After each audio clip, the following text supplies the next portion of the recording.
Hello guys, स्वागत है आपका माइथोलॉजिकल फैक्ट्स के वेपन्स इन हिंदू माइथोलॉजी सीरीज के फर्स्ट एपिसोड में।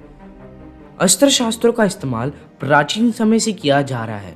इसका उल्लेख पौराणिक कथाओं में भी किया गया है। किसी भी इंसान को अगर आप अस्त्र सौंप देंगे तो उसे कैसे इस्तेमाल करना ये उस इंसान पर निर्भर होता है, बुरे तरीके में या अच्छे तरीके में। जब भी ब्रह्मांड पे कोई संकट आया है, श्री विष्णु जी ने अपना एक नया रूप धारण करके उस संकट को दूर किया है और हम सबको एक सीख देकर गए हैं। इसलिए आज के पहला एपिसोड में मैं बात करूंगा सृष्टि के पालनहार भगवान विष्णु के अस्त्र सुदर्शन चक्र के बारे में।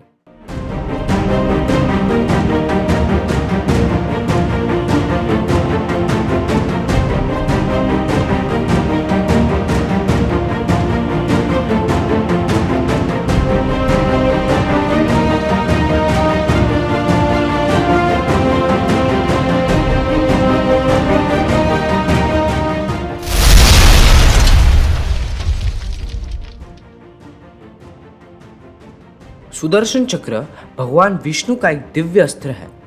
एक पवित्र मगर बहुत शक्तिशाली चक्र दो चक्रों से बना है, जिसका दूसरा छोटा चक्र पहले चक्र के अंदर उल्टी दिशा में घूमता है। दोनों चक्रों पे लगभग 1 करोड़ छोटे छोटे कांटे लगे हुए हैं। पुराणों में सुदर्शन चक्र के उद्धार की कई कहानियां हैं। एक पुराण में कहा गया है कि विश्वकर्मा की पुत्री संजना का विवाह सूर्य से होता है, लेकिन सूर्य की गर्मी और प्रकाश की वजह से संजना उसके पास नहीं जा सकती।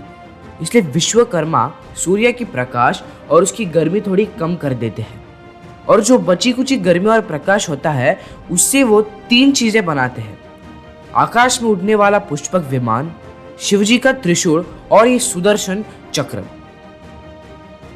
लिंग पुराण के अनुसार जब देवता असुरों से युद्ध में हार रहे होते हैं तो भगवान विष्णु शिवजी के पास मदद के लिए जाते हैं, लेकिन वहां पे शिवजी ध्यान कर रहे होते हैं।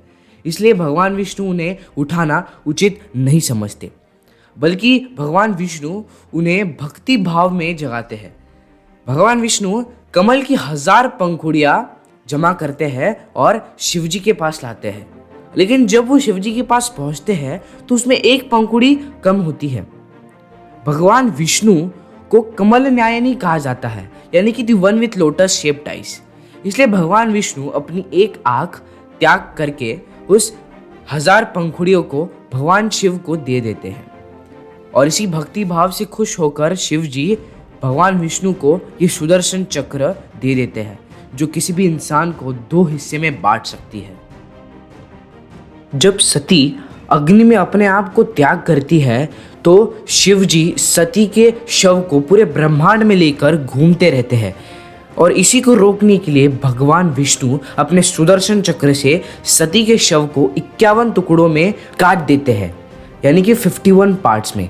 और ये 51 टुकड़े धरती पर जाके गिरते हैं, और ये 51 टुकड़े धरती पर शक्तिपीठ के नाम से कहलाने लगे।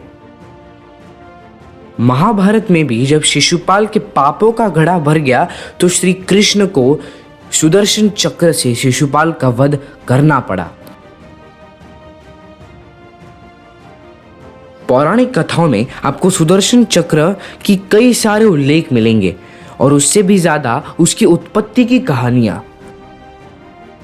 वैसे तो वेदों में कहा गया है कि सुदर्शन चक्र बहुत बाद में एक अस्त्र कहलाया गया, नहीं तो पहले वेदों में उसका उल्लेख काल चक्र के नाम से था, यानी कि the wheel of time.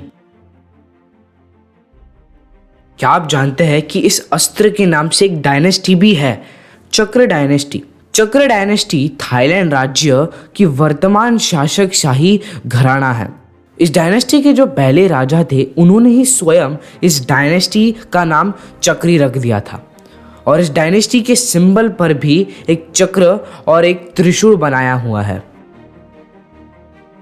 180 BC के इस कॉइन पर वासुदेव कृष्ण है, जिनके हाथ में एक सुदर्शन चक्र है।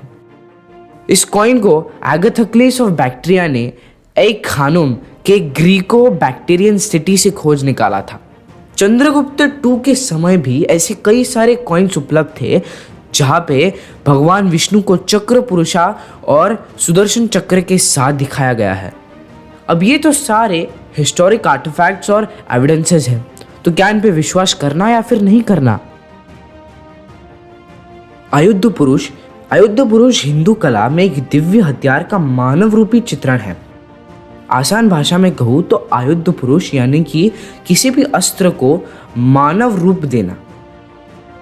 किसी भी अस्त्र के आगे अगर पुरुष है तो वो अस्त्र मेल होता है, और अगर देवी होगा तो वो फीमेल।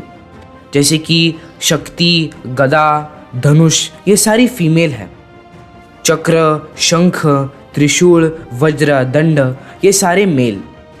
वेदों के अनुसार विष्णु धर्मोत्तरा पुराण में चक्र को एक मोटा आदमी बताया गया है गोल आंखों के साथ, जिसके पूरे शरीर पर सोने के आभूषण हैं। जहाँ पे सुदर्शन चक्र को विष्णु के साथ एक अधीनस्थ आकृति के रूप में दर्शाया गया है, वहीं पे साउथ इंडिया के विष्णु टेम्पल्स में चक्र के आयुध पुरुष के रूप को बहुत ही पूजा जाता है। तो गाइज आज का एपिसोड यहीं पे ख़त्म करते हैं और मिलेंगे वेपन्स इन हिंदू माइथोलॉजी के सेकेंड एपिसोड में। अगर आप मेरे चैनल पे नए हो तो प्लीज़ सब्सक्राइब कीजिए। तब तक के लिए नमस्कार।